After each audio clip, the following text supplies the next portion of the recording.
Semillas de civilizaciones. Este video es un complemento del anterior sobre las pirámides. El primer y segundo jardín fueron un semillero, una paleta o cuchara llena de semillas. Estas semillas serían los anditas, que serían el origen de futuras civilizaciones. Pero no debemos confundirnos sobre el papel del jardín de Edén. Veamos estas citas. Pensad lo que podría significar para vuestro mundo si en algún lugar de Levante hubiese un centro mundial de civilización, una gran universidad planetaria de cultura, que ha funcionado ininterrumpidamente durante 37.000 años. Las escuelas Jardín de Adán y Eva están normalmente dedicadas a las artes prácticas, la capacitación básica intelectual, la cultura social, el desarrollo económico, las relaciones comerciales, la salud física y el gobierno civil.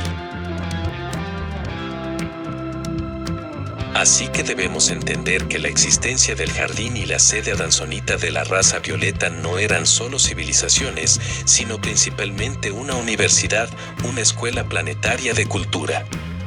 Al igual que una universidad moderna y sus respectivas facultades, estas no producen efectos inmediatos en el mismo campus universitario. Por ejemplo, la Facultad de Arquitectura no instalará los edificios estudiados, imaginados y desarrollados por los alumnos. Así ocurrió con el Edén. Más bien, los alumnos llevaron sus conocimientos a los pueblos a los cuales viajaron. Llevaron esas semillas de conocimiento aún no desarrollado en la práctica.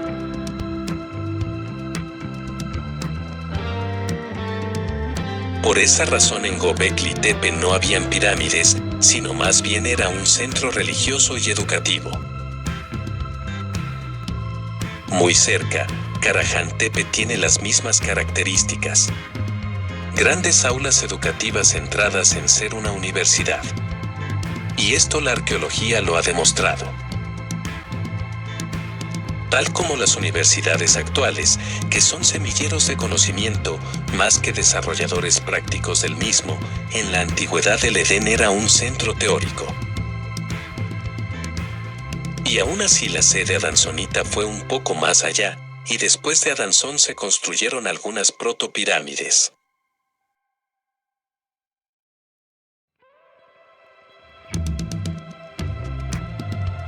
Y un estilo de arquitectura y columnas que serían la base para el desarrollo de los griegos.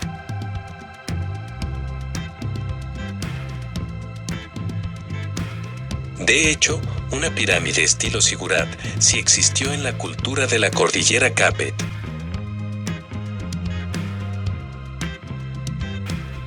Esta secuencia nos ayuda a comprender cómo el conocimiento es una especie de civilización semilla encapsulada. Luego los migrantes anditas en sus respectivas nuevas tierras actúan de maestros y depositarios del conocimiento. Posteriormente, al crecer la población se produce un fenómeno de aglutinación de fuerzas, bienes materiales y es el momento apropiado para ejecutar los proyectos anteriormente traídos. Esto genera el crecimiento y florecimiento final de la civilización. Aquí vemos la materialización de muchas obras, construcciones, cultura y arte que estaban aún latente.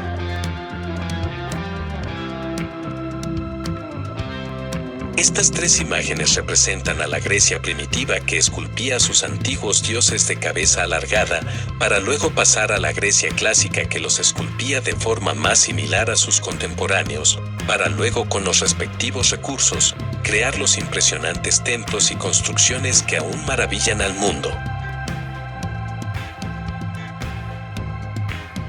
Pero las civilizaciones han colapsado y caído.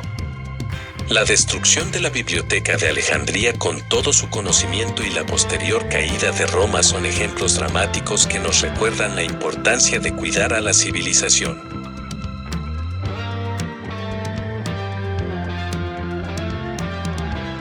Nuestro mundo, nuestra civilización, pese a todos sus efectos, es un logro colectivo en donde cada uno de nosotros tiene una responsabilidad individual para las próximas generaciones. Deben eliminarse los elementos negativos de la civilización y perfeccionarse los elementos positivos. No actuar con sabiduría nos coloca en una posición peligrosa que nos podría retroceder varios siglos, tal como ocurrió con la caída de Roma.